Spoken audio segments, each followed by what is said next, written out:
Hi hello అందరికీ నమస్కారం. Welcome to Shri village channel. అందరూ ఎలా ఉన్నారు? అందరికీ మహాశివరాత్రి శుభాకాంక్షలు. టైం అయితే ఇప్పుడు తెల్లవారుజామున 2 గంటలైంది. కానీ గుడికి వెళ్ళకపోతే అస్సలు ఖాళీ ఉండే తర్వాత మళ్ళీ సాయంత్రానికి కానీ ఖాళీ అవ్వదు దర్శనానికి. అందుకనే ఎప్పుడు ప్రతి శివరాత్రి కూడా తెల్లవారుజామున వెళ్ళిపోతాం. ఉత్సవ కమిటీ చైర్మన్ మావయ్య గారే. ప్రతి ఒక్కరు కూడా క్యూ పద్ధతిలో వెళ్ళి స్వామివారిని అమ్మవారిని దర్శించుకుని తీర్థ ప్రసాదాలు స్వీకరించి శ్రీ శ్రీ భద్రకాళి సమేత వీరేశ్వర స్వామి వారి ఉత్సవాలు 5 రోజులు జరుగుతాయి. స్వామివారిని అమ్మవారిని దర్శించుకుని తీర్థ ప్రసాదాలు స్వీకరించి భద్రకాళి సమేత వీరేశ్వర స్వామి వారి దివ్య కరుణా కటాక్షములు పొందబడుతున్నాం.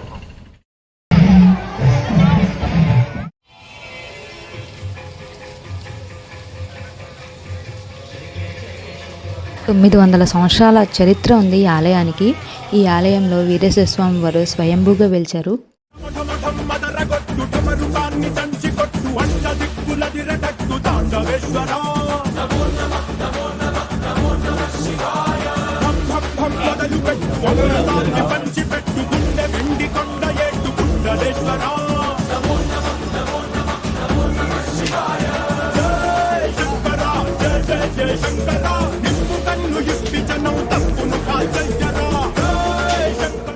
ఈ ఆలయాన్ని దక్షిణ కాశీ అని కూడా పిలుస్తారు.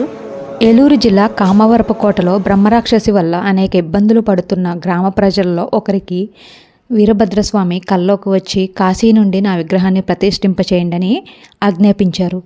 కలలో కనిపించిన వీరభద్రస్వామి చెప్పిన మాటలని గ్రామస్తులందరికీ చెప్పాడు ఆయన.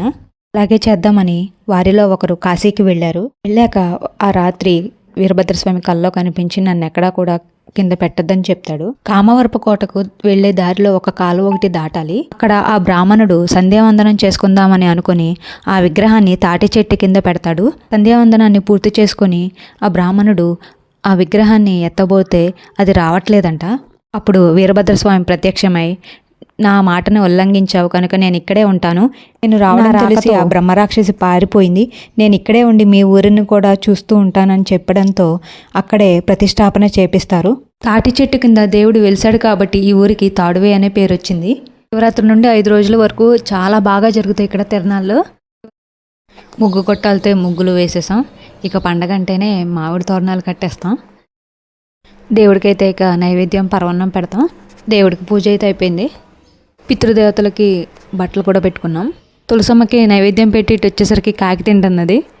గుడికి వెళ్ళి వచ్చే వాళ్ళతో అసలు రోడ్డు అయితే అస్సలు ఖాళీ ఉండదు. ఎక్కడెక్కడ నుంచో వస్తుంటారనమాట దేవుడి దర్శనానికి.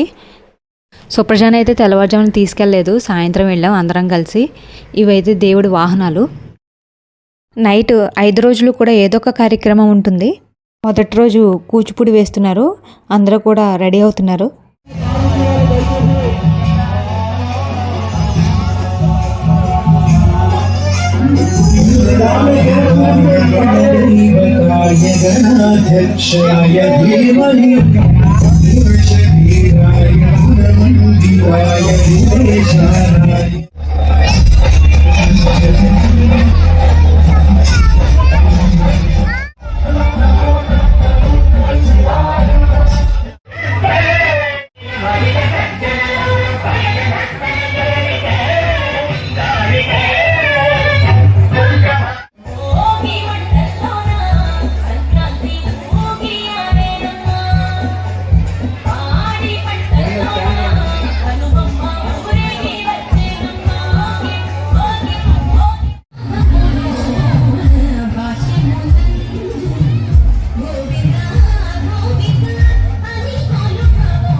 చాలా బాగా చేశారు నాట్యం అయితే.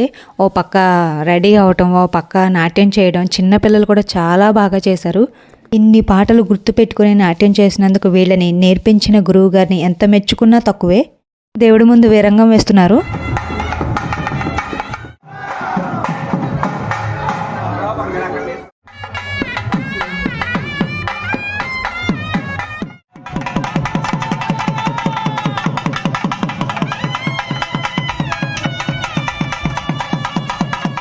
ఇలాగా దేవుణ్ణి గుడి చుట్టూ 3 సార్లు ఊరేగిస్తూ వీరంగాలు వేస్తుంటారు.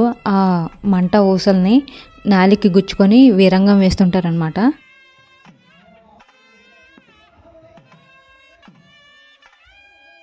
ఇదండి శివరాత్రి మొదటి రోజు జరిగిన ఉత్సవం. అందరికీ కూడా మరొకసారి మహాశివరాత్రి శుభాకాంక్షలు. ఈ వీడియో కనుక నచ్చినట్లయితే లైక్ చేసి సబ్స్క్రైబ్ చేసుకోండి.